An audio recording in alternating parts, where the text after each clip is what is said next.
અત્યારે શિયાળામાં ખૂબ જ સસ્તા મળતા લીંબુ જેવી ગરમીની શરૂઆત થાય ને એટલે એકદમ મોંઘા થઈ જાય અને ઉનાળામાં તો લૂથી બચવા લીંબુ તો જોઈએ જ.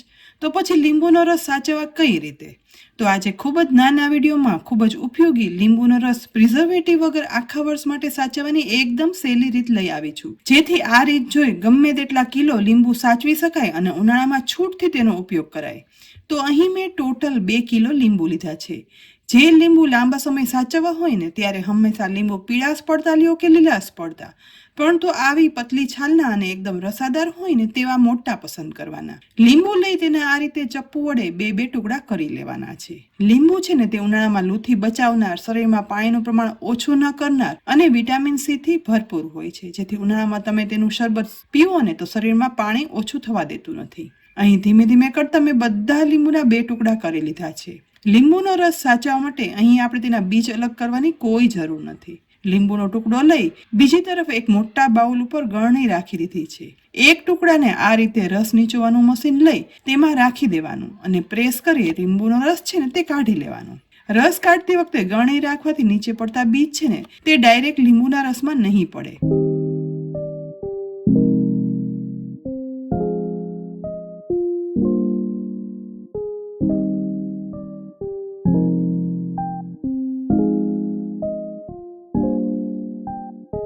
અહીં મેં 2 ટુકડાને પણ આ રીતે એકસાથે પ્રેસ કરી એકદમ ઘસી લીંબુનો રસ કાઢી લીધો છે, જેથી આપણે લીંબુમાં રહેલા પૂરેપૂરો રસનો ઉપયોગ કરી શકીએ. ધીમે ધીમે કરતા બધા લીંબુનો રસ કાઢી લીધા પછી થોડા એવા બીજ ગળણીમાં નીચે તરફ પડ્યા હતા ને તેને પણ આ રીતે ઘસી અને ગળણીમાં ગાળી લીધા.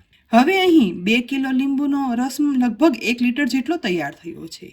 લીંબુના જે છોડા નીકળ્યા છે ને તેને પણ ફેંકી ના દેતા તેના 2 ઉપયોગ કરી શકાય. એક તો તેમાંથી વાસણ સાફ કરવાનું લિક્વિડ બનાવી શકાય અને બીજું છોડાને સૂકવી તેનો પાવડર બનાવી સ્કિન પર સ્ક્રબરની જેમ અથવા તો એ સિવાય દરેક રસોઈમાં સહેજ એવું ઉપરથી ઉમેરી દઈએ ને તો રસોઈ એકદમ સુગંધીદાર બને છે. બીજી તરફ ગાળેલા લીંબુનો રસ છે ને તે આપણે આખા વર્ષ માટે સ્ટોર કરવા અહીં બરફની પ્લેટ આ રીતે લીધી છે. તેમાં લીંબુનો રસ છે ને તે આ રીતે એક મોલ્ડની અંદર ભરી દેવાનો છે. અહીં જો લીંબુનો રસ આ રીતે ટ્રેમાં ના ભરવો હોય અને કોઈ બોક્સમાં પણ રાખવો હોય ને તો રાખી શકાય, પરંતુ આ રીતે બરફની ટ્રેમાં ભરી અને રાખીએ ને તો જ્યારે લીંબુના રસનો ઉપયોગ કરવો હોય ને ત્યારે બહુ જ સહેલું પડે.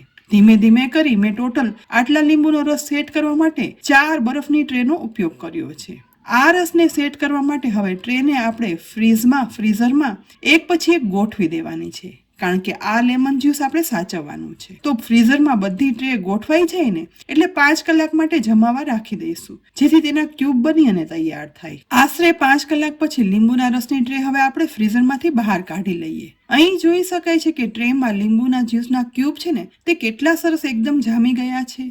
તો અહીં હવે સમય બગાડ્યા વગર આગળની પ્રોસેસ છે ને તે એકદમ જલ્દી કરશું. પ્લેટમાંથી દરેક લીંબુના ક્યુબ છે ને તે આ રીતે ડીમોલ્ડ કરી લેવાના છે.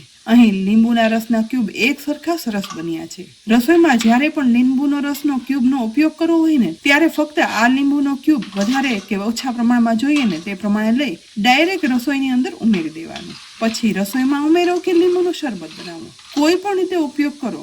બસ આ રીતે એક સરખા બનેલા ક્યુબને હવે આપણે સ્ટોર કરવા માટે એરટાઇટ પોલિથીન બેગ પણ લેવાની છે અને બનાવેલા લીંબુના રસના ક્યુબ છે ને તે ધીમે ધીમે કરી બેગની અંદર ઉમેરી દેવાના. અહીં પ્લાસ્ટિકના કન્ટેનરમાં પણ આ ક્યુબ સ્ટોર કરી શકાય છે. બધા જ લીંબુના જ્યુસના ક્યુબને બેગમાં ભર્યા પછી બેગમાંથી પ્રેસ કરી એર કાઢી લઈ અને બેગની ઝીપલોક કરી દેવાની. આ બેગને ફ્રીઝમાં રાખી દેવાની, જેથી આ લીંબુના રસના ક્યુબ છે ને તે 1 વર્ષ સુધી સાચવી શકાય છે. પછી ઉનાળામાં જરૂર પડે ને ત્યારે ક્યુબ કાઢી ડાયરેક્ટ દાળ શાકમાં ઉમેરો કે પછી શરબત બનાવો, છૂટથી ઉપયોગમાં લો. ખૂબ જ સહેલી રીતે અત્યારે સરસ મળતા લીંબુનો રસ આ રીતે અત્યારે જરૂરથી સાચવી લેજો અને ઉનાળામાં તેનો ઉપયોગ કરજો. અને રેસીપી ઉપયોગી લાગી હોય ને તો મેક્સિમમ લાઈક કરી અને શેર કરજો, જેથી આ ઉપયોગી વિડીયો તમારા સગા સંબંધી ફ્રેન્ડ્સ બધાને કામ લાગે. અને વિડીયો ઉપયોગી લાગ્યો હોય ને તો અમારી કિચન સિરીઝ યુટ્યુબ ચેનલને સબસ્ક્રાઇબ કરી અમારા ફેસબુક પેજને લાઇક કરી અને ફોલો કરી લેજો, જેથી આવનાર ઉપયોગી અનેક નવા વિડીયોના અપડેટ્સ તમને તુરંત જ મળે. આવતીકાલે ફરી મળશું એક નવી રેસીપી સાથે. ત્યાં સુધી